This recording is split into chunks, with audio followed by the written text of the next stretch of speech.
Hello दोस्तों, आज मैं बात करने वाला हूँ देसी घी के बारे में। देसी घी का नाम सुनते ही कुछ लोग परेशान भी हो जाते हैं और कुछ लोग खुश भी हो जाते हैं, क्योंकि हमारी इंडियन किचन के अंदर देसी घी को एक फेवरेट फूड माना जाता है। लगभग सभी माएँ चाहती हैं कि उनके बच्चे, उनके परिवार के लोग देसी घी का इस्तेमाल करें, क्योंकि हमारे देश में बहुत ज़माने से इसे हेल्थ का सिंबल माना जाता है, इसे बहुत ही हेल्दी फूड माना जाता है। लेकिन बहुत सारे डायबिटीज़ के पेशेंट, बहुत सारे ओबीज़ पेशेंट और बहुत सारे हाइपरटेंसिव पेशेंट जिनका बीपी बढ़ा रहता है, ब्लड शुगर बढ़ा रहता है, वजन बढ़ा रहता है, वो देसी घी से डरने लगते हैं। सभी के मन में एक सवाल आ जाता है कि अगर देसी घी का और ज्यादा इस्तेमाल किया गया तो ये आपके हार्ट के लिए ठीक नहीं होगा, आपकी सेहत के लिए, आपके वजन के लिए भी ठीक नहीं होगा। ऐसे में लोग देसी घी का इस्तेमाल बंद कर देते हैं। दोस्तों, आज आपको मैं बताऊंगा देसी घी के बारे में कि क्या ये वाकई में डायबिटीज पेशेंट को, ओबीज पेशेंट को, हाइपरटेंसिव पेशेंट्स को लेना चाहिए या नहीं लेना चाहिए।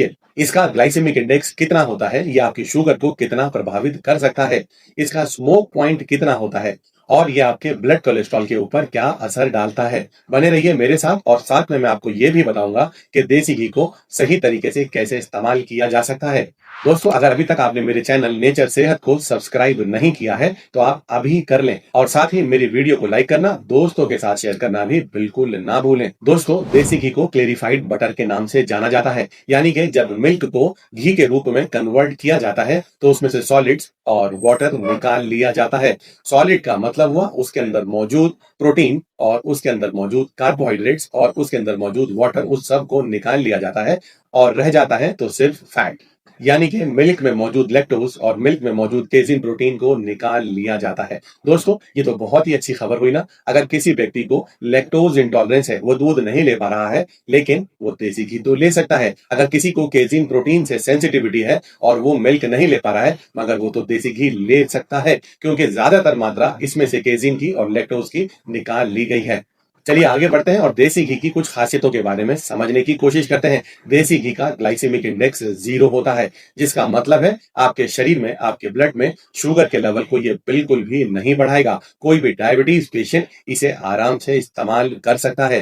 पर मन में बस ये डर रहता है कि क्या ये हार्ट फ्रेंडली है या नहीं है। आगे जानने की कोशिश करते हैं। दोस्तों, देसी घी के अंदर बहुत सारे फैट सॉल्युबल विटामिन भी मौजूद होते हैं। विटामिन ए, डी, ई और के, ये सभी आपके शरीर के लिए जरूरी होते हैं, जो थोड़ी मात्रा में दूध से देसी घी में आ जाते हैं और आपके शरीर को ताकतवर बनाने का काम भी करते हैं।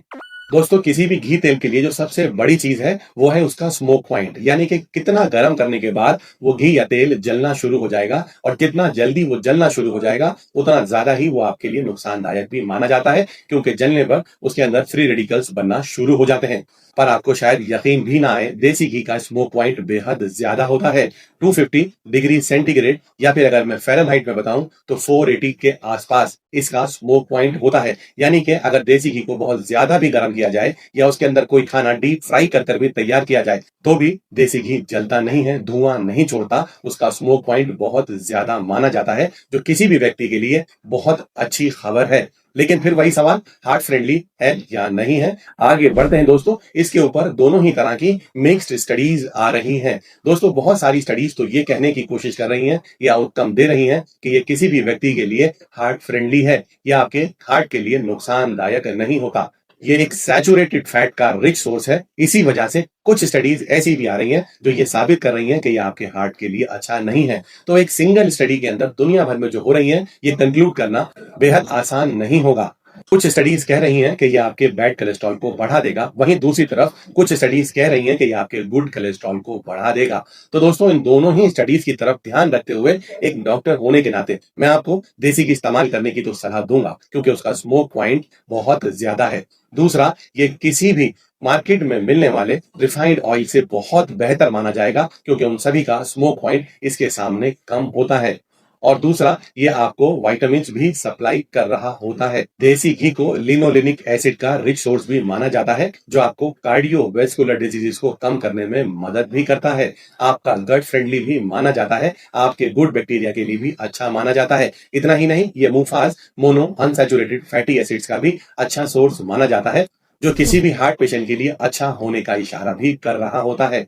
इतना ही नहीं, इसके अंदर ओमेगा 3, ओमेगा 6 भी भरपूर मात्रा में मौजूद होता है। ये आपके मेटाबॉलिज्म को अच्छा करने में भी मदद करता है। दोस्तों, बहुत सारी स्टडीज पढ़ने के बाद मैं तो इस कंक्लूजन पर पहुंचा हूं कि ये आपके वजन को घटाने में भी मदद करता है, आपकी शुगर को बिल्कुल भी नहीं बढ़ाता और एक हार्ट फ्रेंडली फूड ऑप्शन भी बन जाता है। एक ऐसा फैट भी बन जाता है हिंदुस्तान के अंदर मौजूद सभी ऑप्शंस में से जो सबसे बेहतरीन फैट है किसी भी डायबिटीज पेशेंट के लिए, किसी भी ओबीज पेशेंट के लिए, किसी भी हाइपरटेंसिव पेशेंट के लिए। अगर इसे रिफाइंड ऑयल से कंपेयर किया जाए, ट्रांस फैट से कंपेयर किया जाए या ऐसे सैचुरेटेड फैट से कंपेयर किया जाए जो ऑयल को घी में कन्वर्ट करके बनाए जाते हैं। आज हिंदुस्तान में बनने वाले ज्यादातर बेकरी प्रोडक्ट्स और ज्यादातर पैकेज प्रोडक्ट के अंदर ट्रांस फैट का, रिफाइंड फैट का इस्तेमाल किया जाता है, जो कि वाकई में ज्यादातर स्टडीज में देखा जाता है हार्ट फ्रेंडली नहीं है, आपको बहुत सारी दिल की बीमारियों की तरफ ले जाते हैं। तो दोस्तों, कुल मिला के मैं इतना ही कहना चाहूंगा, थोड़ा समझदारी से देसी घी का आप इस्तेमाल करें, यह आपके लिए बेहतरीन फैट होने वाला है।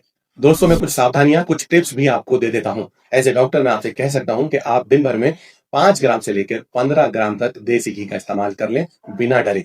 यानी कि मॉडरेशन इज द की, बहुत ज्यादा इस्तेमाल करना भी समझदारी नहीं रहेगा। और साथ में अगर आप दिन भर में अपने खाने के अंदर इस्तेमाल करना चाहें तो आप दूसरे कोल्ड प्रेस्ड ऑयल का इस्तेमाल भी साथ के साथ कर सकते हैं। वो चाहे ऑलिव ऑयल हो सकता है, वो कोकोनट ऑयल हो सकता है, या वो सीसम यानी कि सरसों का तेल भी हो सकता है। और साथ ही मैं आपसे इतना भी कहना चाहूंगा कि लगातार अपनी ब्लड शुगर को, अपने कोलेस्ट्रॉल लेवल को मॉनिटर भी करते रहें, अपने शरीर की जानकारी भी पूरी तरह रखें। दोस्तों, एक मिथ मैं आपके सामने और रखने वाला हूं कि बहुत सारे लोग कहते हैं देसी घी तो नेचुरल है, इसलिए इसे इस्तेमाल कर सकते हैं, कितनी भी मात्रा में इस्तेमाल कर सकते हैं, कोई डर की बात नहीं है।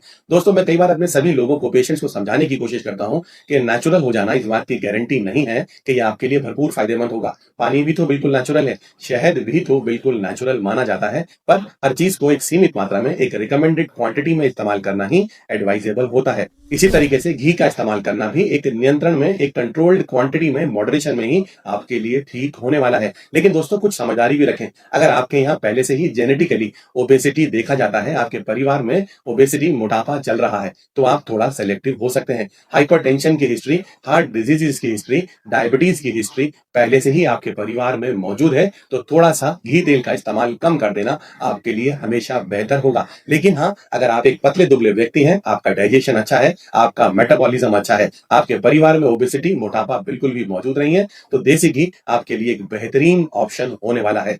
चलते चलते मैं आपसे एक बात फिर कहूंगा कि देसी घी किसी भी हिंदुस्तान में मौजूद रिफाइंड फैट से बहुत बेहतर है, रिफाइंड ऑयल से बहुत बेहतर है, प्रोसेस्ड ऑयल से बहुत बेहतर है। जो ऑयल्स को घी में कन्वर्ट कर कर आज बेकरी के अंदर और दूसरे पैकेज फूड के अंदर इस्तेमाल किया जा रहा है, उससे कई गुना बेहतर आपके लिए देसी घी ही होने वाला है।